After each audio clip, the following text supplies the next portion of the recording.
so long. We've been waiting for this time to begin. Hello everyone, welcome to my channel Savitri Sunita vlogs.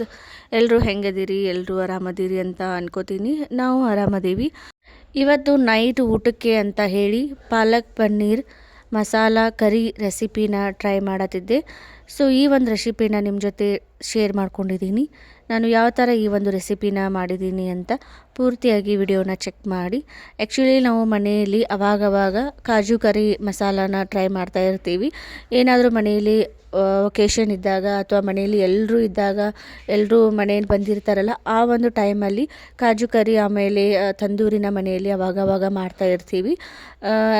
ಜಾಸ್ತಿ ಅಂತಂದರೆ ನಾವು ಪನ್ನೀರ್ ಕರಿನ ಮಾಡೇ ಇರೋದಿಲ್ಲ. ಇವಾಗ ಮನೆಯಲ್ಲಿ ಪನ್ನೀರು ಇತ್ತು, ಅದ್ರ ಜೊತೆಗೆ ಪಾಲಕ್ಕು ಇತ್ತು. ಸೊ ಹೀಗಾಗಿ ಪಾಲಕ್ ಪನ್ನೀರ್ ಮಸಾಲ ಕರಿನ ಟ್ರೈ ಮಾಡೋಣ ಅಂತ ಹೇಳಿ ನಾನು ಪವಿತ್ರ ಇಬ್ಬರು ಮಾತಾಡಿಕೊಂಡು ಈ ಒಂದು ರೆಸಿಪಿನ ಟ್ರೈ ಮಾಡತ್ತಿದ್ವಿ. ಮೊದಲಿಗೆ ನಾನಿಲ್ಲಿ ಪಾಲಕನ್ನು ನೀಟಾಗಿ ಕ್ಲೀನಾಗಿ ತೊಳ್ಕೊಂಡ್ಬಿಟ್ಟು ಒಂದು ಬೋಗಣೆಯಲ್ಲಿ ಕುದಿಯೋದಕ್ಕೆ ಇಟ್ಬಿಟ್ಟಿದ್ದೀನಿ. ಸೈಡ್ ಇಲ್ಲಿ ನಮ್ಮ ಕಾಕು ಪುಂಡಿ ಪಲ್ಯನ ಕುದಿಸ್ತಾ ಇದ್ದಾರೆ ಕುಕ್ಕರಲ್ಲಿ. ಸೊ ಇದೊಂದು ಪುಂಡಿ ಪಲ್ಯ ಉತ್ತರ ಕರ್ನಾಟಕದವ್ರಿಗೆ ಆಲ್ ಟೈಮ್ ಫೇವ್ರೇಟ್ ಫುಡ್ ಅಂತಲೇ ಹೇಳ್ಬೋದು. ಈ ಒಂದು ರೆಸಿಪಿ ಇಲ್ಲಾಂದರೆ ಅವ್ರಿಗೆ ಊಟನೇ ಸೇರಲ್ಲ. ಸೊ ಇಲ್ಲಿ ಪುಂಡಿ ಪಲ್ಯನೂ ಕುದೀತಾ ಇದೆ, ಅದ್ರ ಜೊತೆಗೆ ಸೈಡಲ್ಲಿ ಪಾಲಕನ್ನು ಕುದಿಸ್ಕೋತಾ ಇದ್ದೀನಿ ನಾನು. ಸೊ ಅಷ್ಟರಲ್ಲಿ ನಾವು ಪನ್ನೀರ್ಗೆ ಏನೇನು ಬೇಕೋ ಅದನ್ನೆಲ್ಲನೂ ಕಟ್ ಮಾಡಿ ಇಟ್ಕೊಳ್ಬೇಕು. ಇಲ್ಲಿ ನಾನು 2 ಈರುಳ್ಳಿನ ಉದ್ದುದ್ದಾಗಿ ಕಟ್ ಮಾಡ್ಕೊಂಡಿದ್ದೀನಿ. ಆಮೇಲೆ 2 ಟೊಮೆಟೊನ ತೊಗೊಂಡಿದ್ದೀನಿ. ಸ್ವಲ್ಪ ಹುಳಿ ಅಂತ ಇರುವಂಥ ಟೊಮೆಟೊ ಇದ್ದರೆ ಒಂದೇ ತೊಗೊಳ್ಳಿ. ಅಷ್ಟೊಂದು ಹುಳಿ ಇರಲಿಲ್ಲ ಅಂತಂದರೆ ನಾನಿಲ್ಲಿ ಫಾರಮ್ ಟೊಮೆಟೊ ಅಂತಾರಲ್ಲ, ಆ ಥರ ಟೊಮೆಟೊನ ತೊಗೊಂಡಿದ್ದೀನಿ. ಸೊ 2 ಟೊಮೆಟೊನ ತೊಗೊಂಡಿದ್ದೀನಿ, 2 ಈರುಳ್ಳಿ, 2 ಟೊಮೆಟೊ, ಆಮೇಲೆ ಒಂದು ಸ್ವಲ್ಪ ಕೊಬ್ಬರಿನ ತೊಗೊಂಡಿದ್ದೀನಿ. ಒಂದು ಪೀಸಷ್ಟು ಕೊಬ್ಬರಿಯನ್ನು ತೊಗೊಳ್ಬೇಕು. ಆಮೇಲೆ ಶುಂಠಿ ಬೆಳ್ಳುಳ್ಳಿ ಇವನ್ನೆಲ್ಲನೂ ಕಟ್ ಮಾಡಿ ಇಟ್ಕೊಂಡಿದ್ದೀನಿ. ಸೊ ಅದಾದಮೇಲೆ ಅವನ್ನೆಲ್ಲನೂ ಏನು ಮಾಡಬೇಕು, ಇಲ್ಲಿ ಫ್ರೈಯನ್ನು ಮಾಡ್ಕೊಳ್ಬೇಕು. ಇಲ್ಲಿ ಫ್ರೈ ಮಾಡ್ಕೊಳ್ಳೋದಕ್ಕೆ ನಾನು ಒಂದು ಕಡಾಂಗಿಯಲ್ಲಿ ಸ್ವಲ್ಪ ಎಣ್ಣೆನ ಹಾಕ್ಕೊಂಡಿದ್ದೀನಿ. ಒಂದು 2 ಟೇಬಲ್ ಸ್ಪೂನಷ್ಟು ಆಯಿಲನ್ನು ಹಾಕ್ಕೊಳ್ಬೇಕು. ಅದರಲ್ಲಿ ಎಲ್ಲ ಸ್ಪೈಸಸನ್ನು ಹಾಕ್ಕೊಳ್ಬೇಕು. ನಾನಿಲ್ಲಿ ಒಂದು ಪಲಾವ್ ಎಲೆ, ಒಂದು ಚಕ್ಕೆ, ಒಂದು ಸ್ಟಾರ್ ಹೂವು, ಒಂದು 5-6 ಲವಂಗ, ಒಂದು 5-6 ಕರಿಮೆಣಸು, ಇದೆಲ್ಲ ಸ್ಪೈಸಸನ್ನು ತೊಗೊಂಡಿದ್ದೀನಿ. ಸೊ ಕಾದಿರುವಂಥ ಎಣ್ಣೆಯಲ್ಲಿ ಹಾಕ್ಕೊಂಡು ಒಂದು ಸ್ವಲ್ಪ ಫ್ರೈ ಮಾಡ್ಕೊಳ್ಬೇಕು. ಒಂದು ಸ್ವಲ್ಪ ಜೀರಿಗೆನೂ ಹಾಕ್ಕೊಳ್ಬೇಕು ಅದ್ರ ಜೊತೆಗೆ. ಅದಾದಮೇಲೆ ಕಟ್ ಮಾಡಿ ಇಟ್ಕೊಂಡಿರುವಂಥ ಈರುಳ್ಳಿನ ಹಾಕ್ಕೊಂಡು ಫ್ರೈ ಮಾಡ್ಕೊಳ್ಬೇಕು. ಇಲ್ಲಿ ಈರುಳ್ಳಿ ಸ್ವಲ್ಪ ಫ್ರೈ ಆದಮೇಲೆ ಒಂದು ಸ್ವಲ್ಪ ಬೆಳ್ಳುಳ್ಳಿಯನ್ನು ಹಾಕ್ಕೊಂಡಿದ್ದೀನಿ. ಬೆಳ್ಳುಳ್ಳಿನೂ ಆಮೇಲೆ ಶುಂಠಿ ಇವನ್ನೆಲ್ಲವನ್ನು ನಾವು ಫ್ರೈ ಮಾಡ್ಕೊಳ್ಬೇಕು. ಒಂದು ಸ್ವಲ್ಪ ಕಲರ್ ಚೇಂಜ್ ಆದಮೇಲೆ ಇಲ್ಲಿ ಟೊಮೆಟೊನ ಹಾಕ್ಕೊಳ್ಬೇಕು. ಟೊಮೆಟೊ ಪೂರ್ತಿ ಹಸಿ ವಾಸನೆ ಹೋಗಬೇಕು, ಆಮೇಲೆ ಸ್ವಲ್ಪ ಮೆತ್ತಗೆ ಆಗಬೇಕು. ಆ ಥರ ನಾವಿಲ್ಲಿ ಫ್ರೈಯನ್ನು ಮಾಡ್ಕೊಳ್ಬೇಕು. ಇಲ್ಲಿ ನಮಗೆ ಹುರ್ಕೊಳ್ಬೇಕಾದ್ರೆ ಗೊತ್ತಾಗುತ್ತೆ ಫ್ರೈ ಆಗಿದ್ದಾವೆ ಅಂತ ಹೇಳಿ. ಟೊಮೆಟೊದು ಆಮೇಲೆ ಈರುಳ್ಳಿದು ಹಸಿ ವಾಸನೆ ಹೋಗಿದೆ ಅಂತ ಹೇಳಿ ಗೊತ್ತಾಗುತ್ತೆ. ಒಂದು ಸ್ವಲ್ಪ ಬ್ರೌನಿಷ್ ಕಲರ್ ಆದರೆ ಮುಗೀತು, ಅದು ರೆಡಿಯಾಗಿರುತ್ತೆ. ಇಲ್ಲಿ ನಾನು ಆಲ್ರೆಡಿ ವಟಾಣಿ ಕಾಳನ್ನು ಕುದಿಸ್ಕೊಂಡು ಇಟ್ಕೊಂಡೆ, ಆಮೇಲೆ ಪಾಲಕನ್ನು ಕುದಿಸಿರೋದು ಇಟ್ಕೊಂಡಿದ್ದೀನಿ. ಸೊ ಪಾಲಕ್ ಎಷ್ಟು ಹಾಕಿದ್ದೆ ಅದೆಲ್ಲ ಕುದ್ಮೇಲೆ ಒಂದು ಸ್ವಲ್ಪನೇ ಆಗಿದೆ. ಸೊ ಅಷ್ಟೇ ಸಾಕು. ಆಮೇಲೆ ಇದನ್ನ ಫ್ರೈ ಆದಮೇಲೆ ಏನು ಮಾಡಬೇಕು, ಇಲ್ಲಿ ಸ್ವಲ್ಪ ಕೊಬ್ಬರಿಯನ್ನು ನಾವು ಏನು ಮಾಡಬೇಕು, ಫ್ರೈ ಮಾಡ್ಕೊಳ್ಬೇಕು. ಕೊಬ್ಬರಿನ ಫ್ರೈ ಮಾಡ್ಕೊಳ್ಳೋದಿದ್ರೂ ನಡೆಯುತ್ತೆ, ಬಟ್ ನಾನು ಹಾಗೆ ಒಂದು ಸ್ವಲ್ಪ ಹಾಕ್ಕೊಂಡು ಬಾಡಿಸ್ಕೊಂಡಿದ್ದೀನಿ. ಅದಾದಮೇಲೆ ನಾವಿಲ್ಲಿ ಮಿಕ್ಸಿ ಜಾರಲ್ಲಿ ಹಾಕ್ಕೊಂಡು ರುಬ್ಕೊಳ್ಬೇಕು.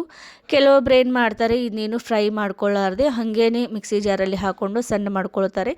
ಬಟ್ ಆ ಥರ ಮಾಡಿಕೊಂಡ್ರೆ ಏನಾಗುತ್ತೆ, ನಮಗೆ ಆ್ಯಸಿಡಿಟಿ ಆಗುತ್ತೆ. ಅಂದರೆ ಟೊಮೆಟೊ ಆಮೇಲೆ ಈರುಳ್ಳಿನ ಫ್ರೈ ಮಾಡ್ಕೊಳ್ಳಾರ್ದೆ, ಎಣ್ಣೆಯಲ್ಲಿ ಫ್ರೈ ಮಾಡ್ಕೊಳ್ಳಾರ್ದೆ ಹಾಗೆ ನಾವು ಗ್ರೈಂಡರ್ಗೆ ಹಾಕ್ಕೊಂಡು ಸಣ್ಣ ಮಾಡಿಕೊಂಡು ಪಲ್ಯವನ್ನು ಮಾಡಿದರೆ ಆ ಒಂದು ಪಲ್ಯವನ್ನು ತಿಂದ ಮೇಲೆ ಏನಾಗುತ್ತೆ, ನಮ್ಗೆ ಆ್ಯಸಿಡಿಟಿ ಆಗುತ್ತೆ. ಸೊ ಆ್ಯಸಿಡಿಟಿ ಆಗಬಾರ್ದು ಅಂತ ಅಂದರೆ ಈ ಥರ ನಾವು ಮುಂಚೆನೇ ಏನು ಮಾಡಬೇಕು, ಫ್ರೈ ಮಾಡ್ಕೊಳ್ಬೇಕು. ಟೊಮೆಟೊ ಆಮೇಲೆ ಈರುಳ್ಳಿ ಎಲ್ಲವನ್ನು ಬಾಡಿಸ್ಕೊಂಡು ಈ ಥರ ನಾವು ಫ್ರೈ ಮಾಡ್ಕೊಳ್ಬೇಕು. ನಾವಿಲ್ಲಿ ಯಾವ ಥರ ಎಷ್ಟು ಸಣ್ಣ ಮಾಡ್ಕೋಬೇಕು ಅಂತಂದರೆ, ಕೊಬ್ಬರಿ ಒಂದು ಸ್ವಲ್ಪ ತರಿತರಿಯಾಗಿ ಇರಬೇಕು. ಅಂದರೆ ತಿನ್ನಬೇಕಾದ್ರೆ ಅದೊಂದು ಸ್ವಲ್ಪ ಬಾಯಲ್ಲಿ ಬರಬೇಕು. ಆ ಥರ ನಾವು ತರಿತರಿಯಾಗಿ ನಾವು ಅದನ್ನು ಗ್ರೈಂಡರಲ್ಲಿ ನಾವು ಗ್ರೈಂಡ್ ಮಾಡ್ಕೊಳ್ಬೇಕು. ಸೊ ಅದು ರೆಡಿ ಆಯಿತು. ಇಲ್ಲಿ ಒಗ್ಗರಣೆಯನ್ನು ಹಾಕ್ಕೊಳ್ಳೋದಕ್ಕೆ ರೆಡಿ ಮಾಡ್ಕೊಳತ್ತೀನಿ. ಸೊ ಒಂದು ಬೋಗಣಿಯನ್ನು ತೊಗೊಂಡು ಅದರಲ್ಲಿ ಒಂದು 2-3 ಟೇಬಲ್ ಸ್ಪೂನಷ್ಟು ಆಯಿಲನ್ನು ಹಾಕ್ಕೊಂಡಿದ್ದೀನಿ. ಸೊ ಆಯಿಲು ಒಂದು ಸ್ವಲ್ಪ ಬೆಚ್ಚಗೆ ಆದಮೇಲೆ ಸಾಸಿವೆ ಆಮೇಲೆ ಜೀರಿಗೆಯನ್ನು ಹಾಕ್ಕೊಳ್ಬೇಕು. ಆಮೇಲೆ ಶುಂಠಿ ಬೆಳ್ಳುಳ್ಳಿ ಪೇಸ್ಟನ್ನು ಹಾಕ್ಕೊಳ್ಬೇಕು. ಆಮೇಲೆ ಸ್ವಲ್ಪ ಇಂಗು, ಚಿಟಿಕೆ ಇಂಗನ್ನು ಹಾಕ್ಕೊಳ್ಬೇಕು. ಆಮೇಲೆ ಇಲ್ಲಿ ಅದಾದಮೇಲೆ ಒಂದು 2 ಸ್ಪೂನಷ್ಟು ಗರಂ ಮಸಾಲ ಹಾಕ್ಕೊಂಡಿದ್ದೀನಿ. ಒಂದು ಸ್ವಲ್ಪ ಕೊರಿಯಂಡರ್ ಪೌಡರ್, ಇಲ್ಲಿ ಕೊರಿಯಂಡರ್ ಪೌಡರ್ ಸ್ಕಿಪ್ ಮಾಡಿದರೆ ನಡೆಯುತ್ತೆ, ಇದ್ದರೆ ಹಾಕ್ಕೊಳ್ಳಿ, ಇಲ್ಲ ಅಂತಂದರೆ ನೋ ಪ್ರಾಬ್ಲಮ್. ಸೊ 2 ಸ್ಪೂನಷ್ಟು ಗರಂ ಮಸಾಲನ ಹಾಕ್ಕೊಂಡಿದ್ದೀನಿ. ಅದಾದಮೇಲೆ 1 ಸ್ಪೂನಷ್ಟು ಖಾರ, ಅಚ್ಚ ಖಾರದ ಪುಡಿ ಏನಂತೀವಿ. ಸೊ ಇಲ್ಲಿ ಅಚ್ಚ ಖಾರದ ಪುಡಿಯನ್ನು ಹಾಕ್ಕೊಂಡಿದ್ದೀನಿ. ಸೊ ಎಣ್ಣೆಯಲ್ಲಿ ಒಂದು ಸ್ವಲ್ಪ ಅದು ಫ್ರೈ ಆಗಬೇಕು. ಸೊ ಒಂದು ಸ್ವಲ್ಪ ಫ್ರೈ ಆದಮೇಲೆ ನಾವು ರುಬ್ಬಿ ಇಟ್ಕೊಂಡಿರುವಂತಹ ಈ ಒಂದು ಕರಿನ ಹಾಕ್ಕೊಳ್ಬೇಕು. ಇದೇನು ಪೇಸ್ಟನ್ನು ಮಾಡಿಟ್ಕೊಂಡಿದ್ವಿ, ಸೊ ಆ ಒಂದು ಪೇಸ್ಟನ್ನು ಹಾಕಿ ಎಣ್ಣೆಯಲ್ಲಿ ಅದು ಫ್ರೈ ಆಗೋದಕ್ಕೆ ಬಿಡಬೇಕು. ಸೊ ಎಣ್ಣೆಯಲ್ಲಿ ಅದು ಯಾವ ಥರ ಫ್ರೈ ಆಗಬೇಕು ಅಂತ ಅಂದರೆ, ಅದು ಫ್ರೈ ಆಗಿ ಮೇಲ್ಗಡೆ ಎಣ್ಣೆ ತೇಲ್ತಾ ಇರಬೇಕು, ಮೇಲ್ಗಡೆ ಎಣ್ಣೆ ಬರಬೇಕು. ಸೊ ಆ ಥರ ನಾವು ಅದನ್ನು ಫ್ರೈ ಮಾಡ್ಕೊಳ್ಬೇಕು. ಸೊ ಈ ಥರ ಎಲ್ಲವನ್ನು ಮಿಕ್ಸ್ ಮಾಡಿಕೊಂಡು ಗ್ಯಾಸನ್ನು ಲೋ ಫ್ಲೇಮಲ್ಲಿ ಇಟ್ಟು ಅದು ಕುದಿಯೋದಕ್ಕೆ ಬಿಟ್ಬಿಡಬೇಕು. ಸೊ ನಾನಿಲ್ಲಿ ಇನ್ನೊಂದು ಸ್ವಲ್ಪ ಮಿಕ್ಸರ್ ಜಾರಲ್ಲಿತ್ತು, ಅದನ್ನು ಎಲ್ಲನೂ ತೊಗೊಂಡು ಹಾಕ್ಕೊಂಡೆ.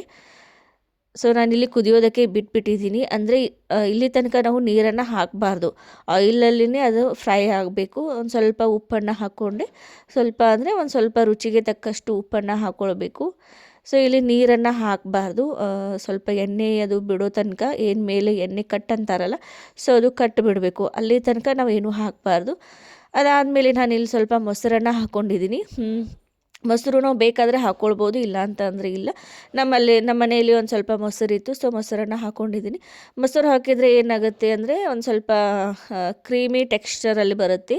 ಸೊ ಕ್ರೀಮಿ ಆಗಿರುತ್ತೆ ತಿನ್ನೋದಕ್ಕೆ. ಆಮೇಲೆ ಒಂದು ಸ್ವಲ್ಪ ಅದು ಆಯಿಲ್ ಕಂಟೆಂಟನ್ನು ಬಿಡುತ್ತಲ್ಲ, ಸೊ ಹೀಗಾಗಿ ತಿನ್ನೋದಕ್ಕೂ ರುಚಿಯಾಗಿರುತ್ತೆ. ಸೊ ಈ ಥರ ಅದು ಕುದಿಬೇಕು, ಕರಿ ಏನಿರುತ್ತೆ ಈ ಥರ ಕುದಿ ಬರಬೇಕು. ನೋಡಿ ಮೇಲ್ಗಡೆ ಎಲ್ಲ ಎಣ್ಣೆ ಎಲ್ಲ ತೇಲ್ತಾ ಇದೆ, ಈ ಥರ ಎಣ್ಣೆ ಬರೋ ತನಕ ನಾವು ಅದನ್ನ ಫ್ರೈ ಮಾಡ್ಕೊಳ್ಬೇಕು.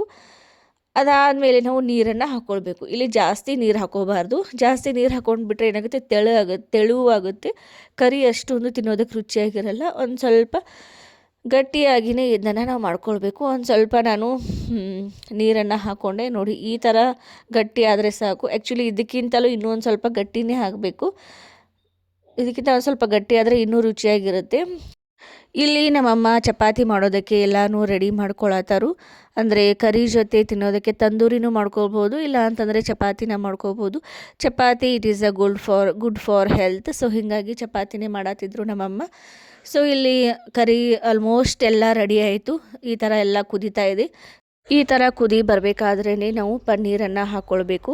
ಪನ್ನೀರನ್ನು ನಾನಿಲ್ಲಿ ಆಲ್ರೆಡಿ ರೆಡಿ ಮಾಡಿ ಇಟ್ಕೊಂಡಿದ್ದೀನಿ.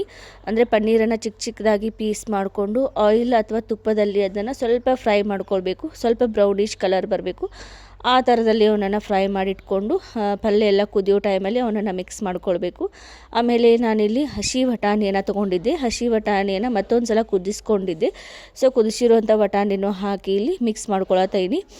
ಸೊ ಇವನ್ನೆಲ್ಲ ಹಾಕಿದ ಮೇಲೆ ಜಸ್ಟ್ 1 ನಿಮಿಷ ಕುದಿಸಿದರೆ ಸಾಕು, ರೆಡಿ ಆಗಿಬಿಡುತ್ತೆ. ಅವನನ್ನು ಜಾಸ್ತಿ ಕುದಿಸುವಂಥ ಅವಶ್ಯಕತೆಯೇ ಇರಲ್ಲ. ಸೊ ಇಲ್ಲಿ ರೆಡಿ ಆಯಿತು. ಆಮೇಲೆ ಎಲ್ಲ ಕುದ್ದಾದಮೇಲೆ ಒಂದು ಸ್ವಲ್ಪ ಕಟ್ ಮಾಡಿ ಇಟ್ಕೊಂಡಿರುವಂತಹ ಕೊತ್ತಂಬರಿಯನ್ನು ಹಾಕ್ಕೊಳ್ಬೇಕು. ಆಮೇಲೆ ಕಸೂರಿ ಮೇಥಿ, ಮನೆಯಲ್ಲಿ ಕಸೂರಿ ಮೇಥಿ ಇದ್ದರೆ ಈ ಥರ ಕೈಯಲ್ಲಿ ಅದನ್ನು ತಿಕ್ಕಿ ಹಾಕ್ಕೊಳ್ಬೇಕು. ಇದೊಂಥರ ಫ್ಲೇವರ್ ಚೆನ್ನಾಗಿ ಬರುತ್ತೆ, ಇದ್ದರೆ ಹಾಕ್ಕೊಳ್ಳಿ, ಇಲ್ಲ ಅಂತಂದರೆ ಇಲ್ಲ. ನಮ್ಮ ಮನೆಯಲ್ಲಿ ಆಲ್ಮೋಸ್ಟ್ ಈ ಥರ ರೆಸಿಪಿನ ಮಾಡ್ತಾ ಇರ್ತೀವಲ್ವ, ಸೊ ಹೀಗಾಗಿ ಅದನ್ನ ಇಟ್ಕೊಂಡೇ ಇರ್ತೀವಿ ಮನೆಯಲ್ಲಿ ತಂದು. ಸೊ ಕಸೂರಿ ಮೇಥಿನ ಹಾಕ್ಕೊಂಡೆ. ಸೊ ತಿನ್ನೋದಕ್ಕೆ ರೆಡಿ ಆಯಿತು ಪಾಲಕ್ ಪನ್ನೀರ್ ಮಸಾಲ ಕರಿ. ನೀವು ಒಂದ್ಸಲ ಈ ರೆಸಿಪಿನ ಟ್ರೈ ಮಾಡಿ. Thank you.